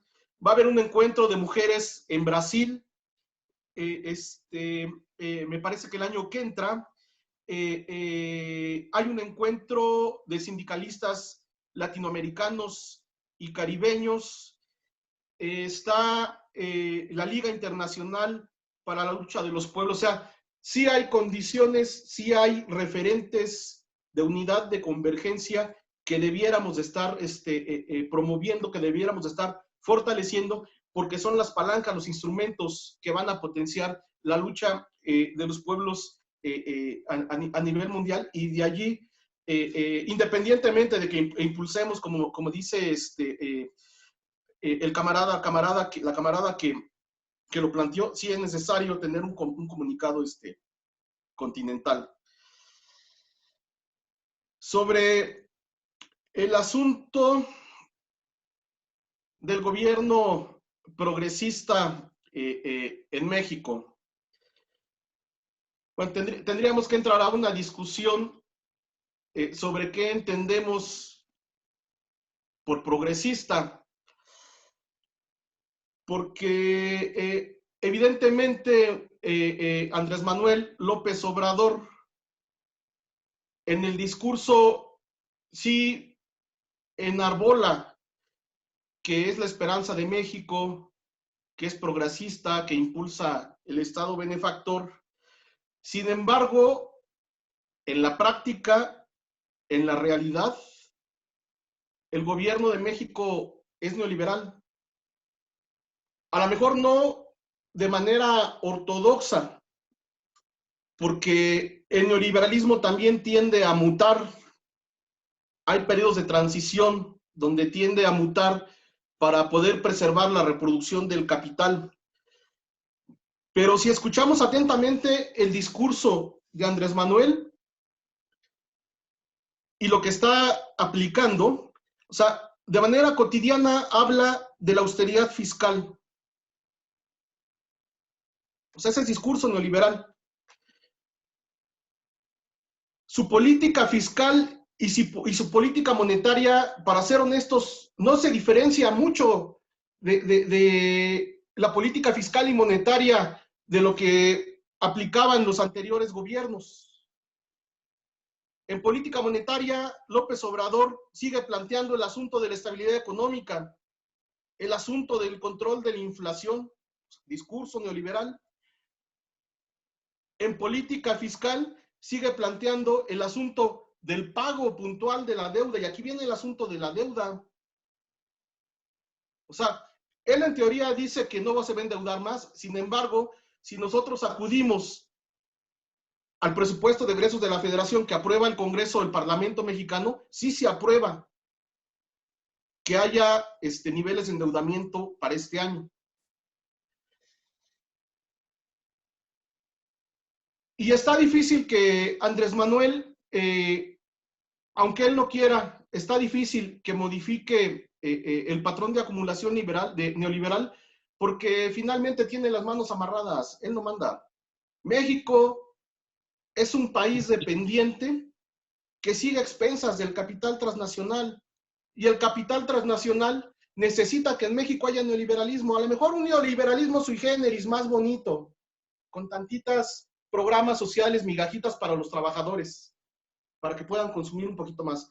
Pero al final de cuentas, el capital transnacional necesita las políticas neoliberales en México para llegar a vender sus mercancías y para invertir. El gobierno de López Obrador en México no tiene una política clara de reactivación del sector agropecuario. Lo que nos comemos, el maíz que comemos y la mayor parte de los productos que comemos vienen del extranjero porque ni siquiera sembramos el maíz que nos comemos. No hay una política clara que reactive el sector industrial.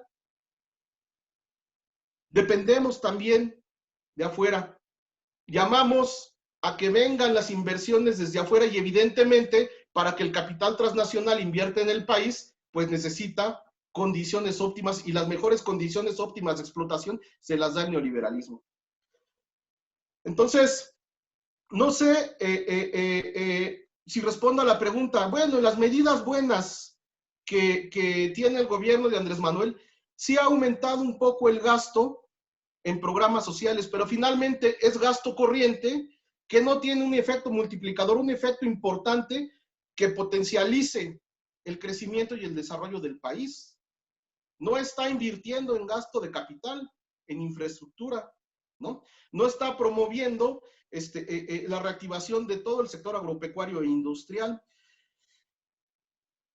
que son, entre otras, muchas de las medidas que limitan el crecimiento y el desarrollo del país. ¿Cuáles son, desea la pregunta, las medidas que limitan la supervivencia de la clase obrera? Bueno, pues, el modo de producción capitalista. La única forma que tiene la clase obrera, porque no va a ser ni en el neoliberalismo ni en el neokeynesianismo. La única forma que tiene la clase obrera y todos los pueblos del mundo, todas las clases populares, es la revolución proletaria, la sociedad socialista.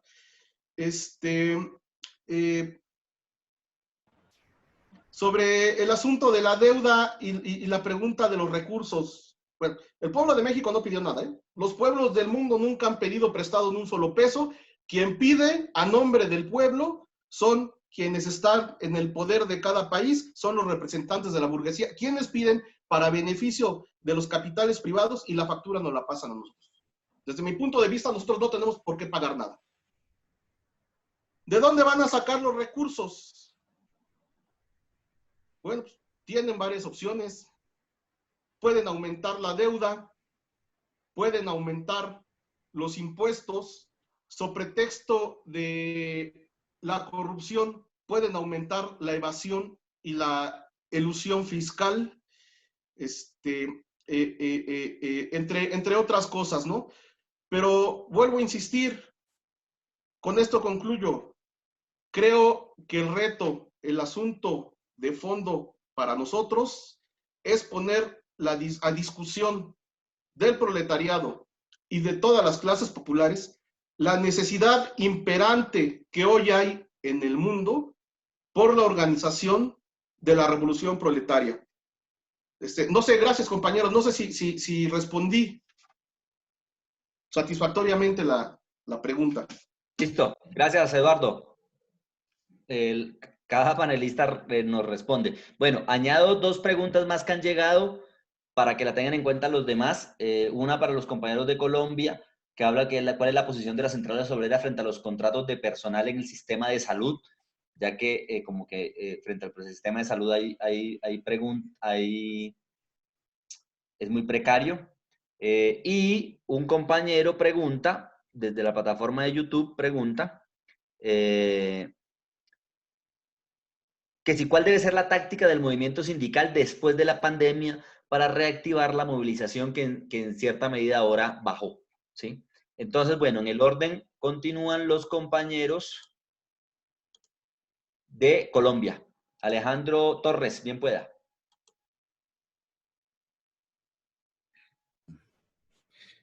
Bueno, compañeros, entonces hay varias preguntas. Yo voy a tratar de un poco ampliar la exposición con estas preguntas.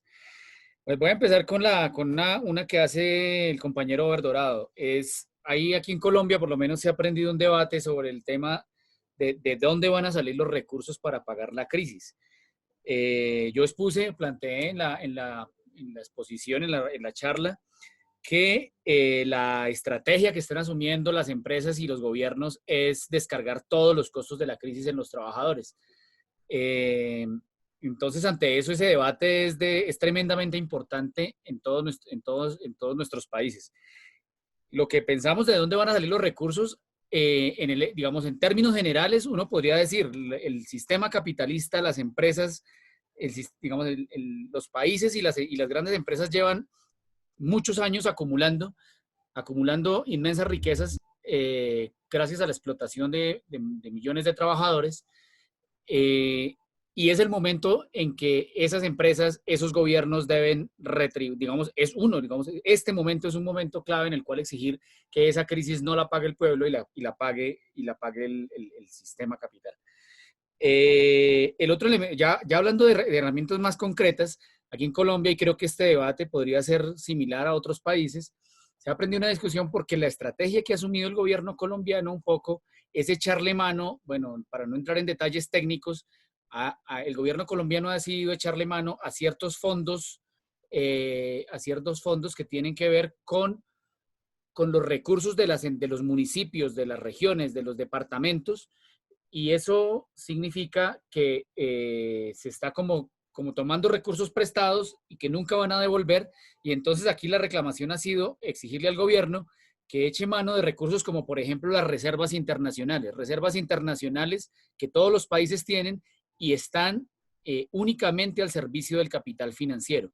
La cifra de Colombia es más de 50 billones de dólares puestos en las reservas internacionales, que desde hace muchos años no se tocan, solamente se incrementan, y cuya rentabilidad solamente beneficia al capital financiero internacional. Y es en momentos de emergencia como estos cuando, por ejemplo, deberían ser utilizados esos recursos. Ya el compañero de México lo planteaba, hubo una pregunta ahí sobre el tema de la convergencia continental, o sea, las posibilidades de establecer convergencia continental. Creo que escenarios como este precisamente permiten que esas convergencias se presenten. Es muy importante para nosotros, creemos que es muy importante potenciar estos escenarios de diálogo y otros escenarios, digamos, ya más orgánicos existentes, como por ejemplo la Liga Internacional de Lucha de los Pueblos, la Coordinación Internacional de Organizaciones Revolucionarias. Yo hago parte, y aquí en Colombia impulsamos, y también en otros países de América Latina, la Coordinación Internacional de Trabajadores Mineros. El compañero de México también habló en su exposición de las reuniones que se hacen a nivel latinoamericano y a nivel mundial, por ejemplo, la reunión las reuniones de mujeres. Es decir, esos escenarios son precisamente los que en este momento debemos potenciar, no solamente para emitir, o sea, claro que es posible emitir un pronunciamiento conjunto, lo considero que es totalmente viable, pero sobre todo es muy importante potenciar esos escenarios de articulación y que nos permitan hacer acciones concretas en respuesta a la crisis que estamos viviendo. Una pregunta tremendamente difícil que hace una compañera es de qué hacer con la división de la izquierda. Pues creo que todos en todas partes somos los que estamos en esto, estamos digamos, debatiéndonos en cómo romper esas, o sea, en cómo solucionar, no cómo dejar de tener diferencias, sino cómo solucionar esas diferencias. Y pues yo solamente voy a referir un elemento práctico, y creo que a esta conferencia hay conectados algunos compañeros. En regiones, creo que aquí para enfrentar la crisis tenemos que poner adelante, digamos, resolver las diferencias, o sea, persistir en nuestros puntos de vista, pero establecer acuerdos, establecer sobre todo en lo que refiere a la lucha concreta, a la parte reivindicativa. Por ejemplo, en Colombia hoy estamos hablando de establecer un pliego de demandas por el derecho a la salud del pueblo, por todo el tema de la salud para el pueblo y derechos para los trabajadores de la salud. Lo mismo podríamos pensar en sectores específicos, en sectores industriales, en sectores de los desempleados, en sectores de los migrantes. Si ponemos por delante las diferencias de las organizaciones políticas en la lucha por reivindicaciones concretas, pues digamos, como decimos aquí en Colombia, nos va a llevar el que nos trajo. Una pregunta que hacían, bueno, muy específica en términos de cuál es la posición de las centrales, por lo menos acá en Colombia, frente a los contratos de personal de la salud. Pues yo lo que tendría que decirles, compañero, como compartir, es que hoy en Colombia existe digamos, los trabajadores de la salud hoy son uno de los sectores que están, digamos, levantados. Ya hemos obtenido, bueno, valga la pena decirlo, ya van 2 médicos muertos contagiados por COVID-19 en Colombia. Hoy murió el segundo. Durante la semana que pasó ya se han presentado varios plantones en hospitales. Los médicos y enfermeras están protestando por falta de medidas de bioseguridad, por falta de condiciones, por salarios, porque no les pagan, porque el dinero de la salud en Colombia está en manos de carteles de corrupción y no en manos de las entidades ni de las personas que trabajan en la salud. La posición de las centrales frente a ellos es exigir contratación directa, porque efectivamente hay muchos trabajadores de la salud que hoy están tercerizados o, digamos, contratados por intermedio de otras empresas con salarios muy por debajo, digamos, de lo justo, o incluso por debajo de los que sí son contratados directamente, o sea, con unas desigualdades muy profundas. Entonces, la posición de las centrales es contratación directa de todo el personal de la salud y digamos, y control del Estado que el Estado tome el control de todas las entidades prestadoras de salud, que hoy son en su mayoría privadas. Tengo en la cabeza las cifras, por ejemplo, pues porque tengo mucho que ver con la región minera. Estamos hablando en la región minera, frente a esta emergencia, existen, sé porque lo consulté el día de ayer, 290 camas de unidades de cuidado intensivo, de las cuales solamente 7 son del Estado, son públicas. Las demás 283 son de entidades privadas. Y esas entidades privadas ya han manifestado, por ejemplo, que no van a recibir pacientes por COVID-19, sino que le van a dar prioridad, por ejemplo, a los planes de medicina prepagada o a otras, digamos, a otras figuras que existen en Colombia. Entonces eso, el tema de la intermediación privada, pues, de la salud en Colombia y en todos los países es un problema muy grave a resolver, frente al cual la posición que se tiene es esa. Preguntaba una compañera frente al tema de, bueno, de cómo debe ser, pero no leo la pregunta mejor. Alejo, un minuto te queda. Ya acabo. ¿Cómo debe ser la redistribución de las labores en temas del aislamiento? Pues yo reseñaba en la presentación que precisamente es uno de los puntos que hemos detectado como de mayor vulneración de derechos. La violencia de género ha crecido, digamos, las desigualdades y la opresión de la mujer ha sido tremenda durante este periodo de cuarentena. Pues nuestra posición obviamente es que no debe haber desigualdad en tal situación, pero es tremendamente complejo decir que, digamos, actuar en contra de ellos, que no sea por la acción directa, digamos, de los compañeros y compañeras, pero pues bueno, el panorama es tremendamente amplio. Creo que con eso, compañeros, respondo a las preguntas que hicieron. Bueno, quedaba una más de cómo reactivar y pues esa es la pregunta de este panel. Y esto finalmente son experimentos o son, digamos, acciones que la situación nos está llevando. Valga la pena a decir que tenemos que estrechar y retomar estos lazos y además nuevas formas de trabajo en una situación de crisis y de restricciones que está por venirse. Esas serían como yo respondo en eso. No sé si se me quedó alguna, Pierre. Perfecto, igual ya no tenemos más tiempo, Alejo. Gracias. Igual la idea es esto, seguiremos buscando otros espacios y bueno, bien, muchas gracias, Alejandro. Compañera Lenilda de Brasil, bien pueda. ¿Qué comentarios tiene frente a las preguntas y demás para que vayamos cerrando ya este espacio de panel? Sí, puedo. Sobre la violencia contra las mujeres, en Brasil ha aumentado cerca de 9% en periodo de aislamiento. E já é muito grande, muito grave. Sobre a questão da dívida pública federal, em Brasil, o endeudamento interno e externo é de 4%. Sobre o endeudamento interno e externo, nós abogamos por a suspensão do pago durante a pandemia, para que se financie a saúde pero la salud aquí se financia con el corte de pago de los trabajadores. Nosotros pagamos también esta cuenta. También aquí hay denuncias de corrupción, muchas, de tentativas de comprar material sem avaliação pública. Me olvidei a palavra que temos aqui, licitação pública, para comprar material, porque os decretos de emergência em Brasil permitem muitas ações governamentais sem controle social. E isso é muito grave, porque temos que estar atentos para denunciá-los.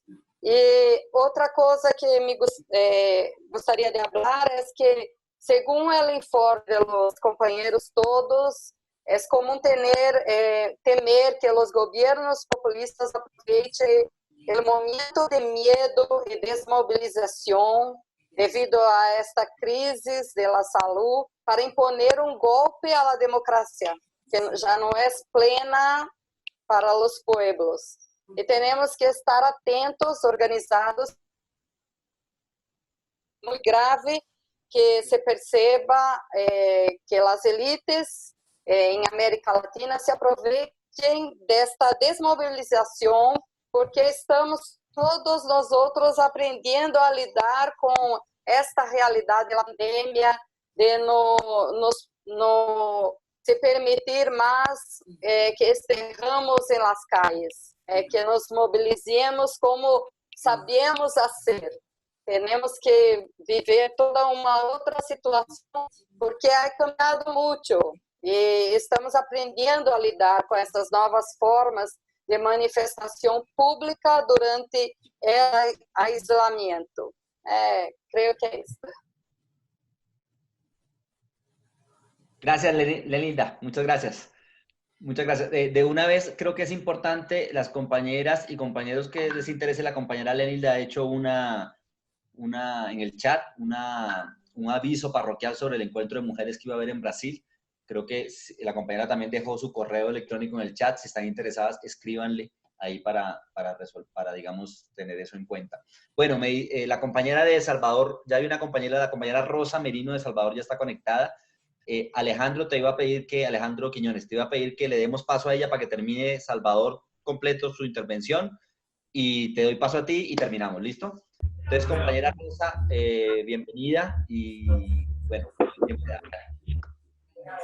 Bueno, un saludo a todos compañeros y compañeras, ¿verdad? De ILPS, saludo acá de ILPS, capítulo del Salvador. Estamos siempre ahí en coordinación con la coordinadora sindical. Pues yo tengo una pregunta, ¿verdad? Y es referente a qué estrategias tomar, qué acciones tomar para hacer este cambio. Como lo han dicho varios panelistas, ¿verdad? Estamos en un momento crucial donde podemos transformar el capitalismo hacia pues me gustó mucho lo que dijo ahí un compañero, que dijo que pues de la dictadura, pasar a una dictadura democrática del proletario, ¿verdad? O sea, ¿cómo transformar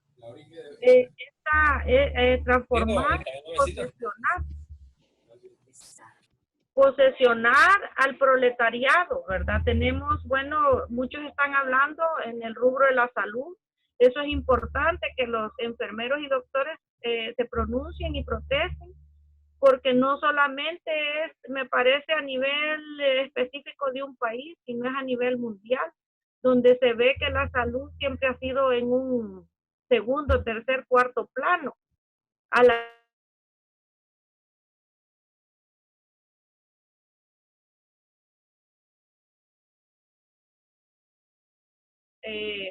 Las tácticas, a aprender. Nada menos con ustedes, yo he aprendido mucho a hacer estas reuniones en Zoom. Hoy nada menos tuvimos una reunión con los miembros del sindicato, Nosotros somos del rubro de maquilas y estamos en eso, tratando de discernir cómo cambiar, que es darle vuelta a la moneda, o en otros lados decimos darle vuelta a la tortilla.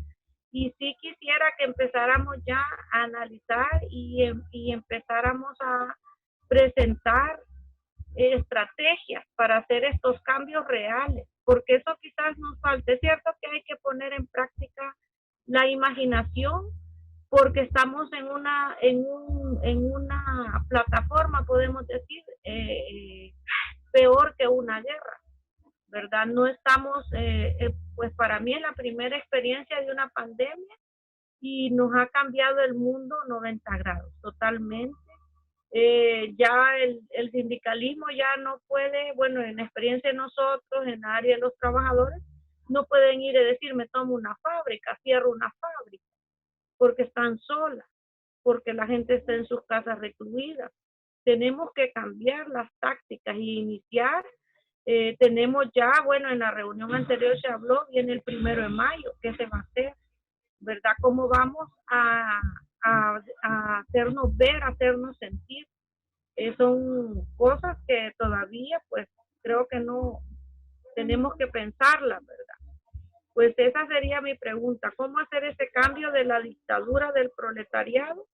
Pues de la democracia a la dictadura de un proletariado. Porque, bueno, a mí me gusta mucho esa idea, porque si estamos hablando que por medio de la democracia el proletariado va a tener el poder, a transformarlo en una dictadura, a transformarlo ya en algo perenne, porque, bueno, también tenemos que analizar que el capitalismo nos está llevando, y esto de la crisis es parte de la historia, ¿verdad? Hoy el mundo, ¿cómo se va a repartir en esta crisis, en esta pandemia? Que es peor que una guerra. ¿Cómo va a ser repartido? ¿Dónde estamos los trabajadores, verdad? ¿Dónde están todos los desempleados que van a quedar después de esta crisis? Donde va a haber más hambre, a nivel mundial, va a haber menos trabajo a nivel mundial, y los que anteriormente se estaban en una posición quizás no de hambre, pues hoy se va a caer a eso, ¿verdad? Tenemos que replantearnos, ¿verdad? Y yo sí tengo esa duda. Solamente, compañeros, saludos a todos. Gracias. Compañera, muchísimas gracias. Qué bueno escucharla y poder haber terminado de escuchar la intervención de los compañeros del Salvador, de la Coordinadora Sindical Salvadoreña y de ILPS en Salvador. Muchas gracias. No, pues ahí como aviso, nosotros como organización también hacemos parte de ILPS. Bueno, compañero Alejandro, tiene la palabra para responder las preguntas que se han hecho y bueno, y vamos cerrando este panel.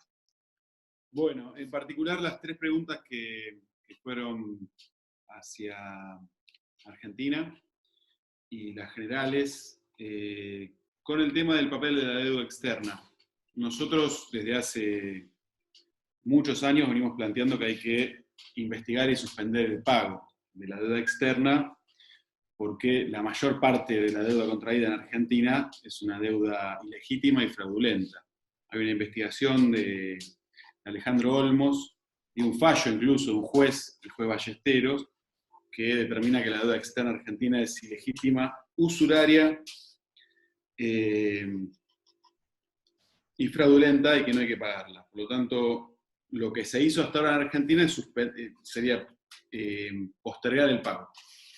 Hasta ahora lo que hay es una postergación de los plazos para pagar la deuda y todavía está en esa situación.